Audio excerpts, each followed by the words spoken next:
Magandang oras sa lahat ng ating mga kababayan. May pinaka-latest update tayo sa magiging lagay ng ating panahon ngayong araw at sa susunod na 24 oras. Mga kababayan, maghanda dahil si Bagyong Jacinto ay tatama na sa kalupaan. May pagbabago sa lakas at direksyon nito at alamin natin ang mga dadaan ng mga lugar na makakaranas ng malalakas na pag-ulan ngayong araw.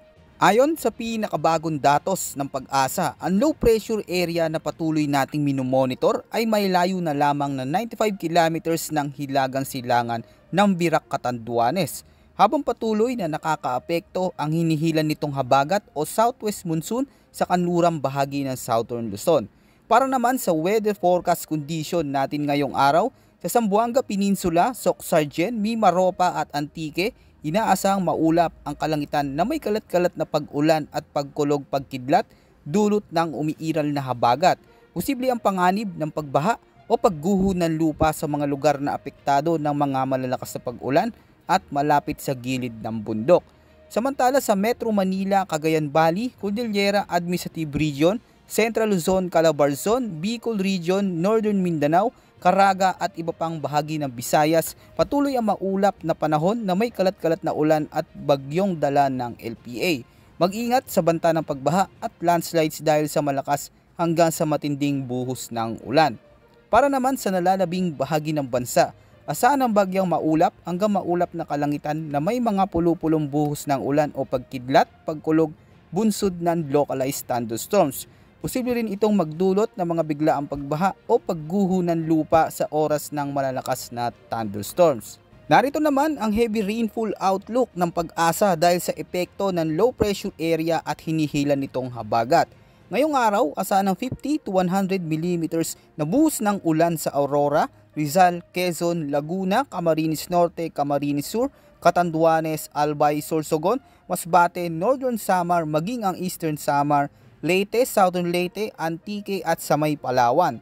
Para naman bukas, araw ng Wednesday, August 27, inaasahan ng 50 to 100 mm na mga pag-ulan sa Nueva Ecija, Aurora, Bulacan, Rizal, Quezon, Camarines Norte, Catanduanes, Camarines Sur, Albay, Sorsogon, Occidental Mindoro, Palawan, Antique at sa may Negros Occidental.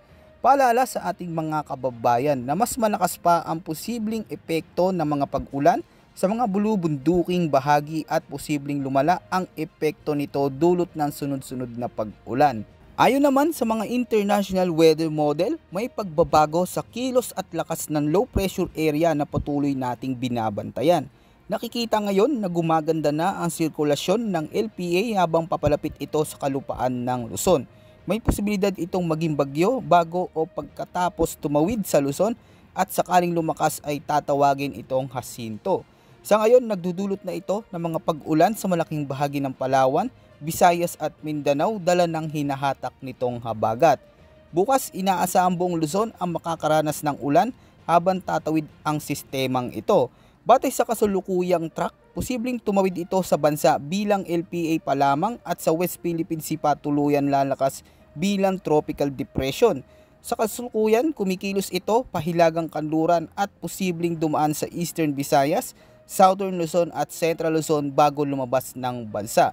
Maging bagyo man ito o hindi, patuloy nitong hihilayin ang southwest monsoon o habagat na magdadala ng malalakas na pag-ulan sa malaking bahagi ng bansa. Gayunpaman, maaaring magbago ang kilos at direksyon ng sistemang ito. Posibleng lumakas ito ng mas maaga pa bago pa man makatawid sa kalupaan. Ito ang dahilan kung bakit mahalagang manatiling nakatutok sa mga susunod na ulat ng panahon dito sa ating channel para sa pinakabagong update. Yan muna ang ating pinaka-latest weather update at ulat panahon. Ito po ang inyong weather forecast ng bansa. Maraming salamat po at maging handa ngayong panahon ng tag-ulan.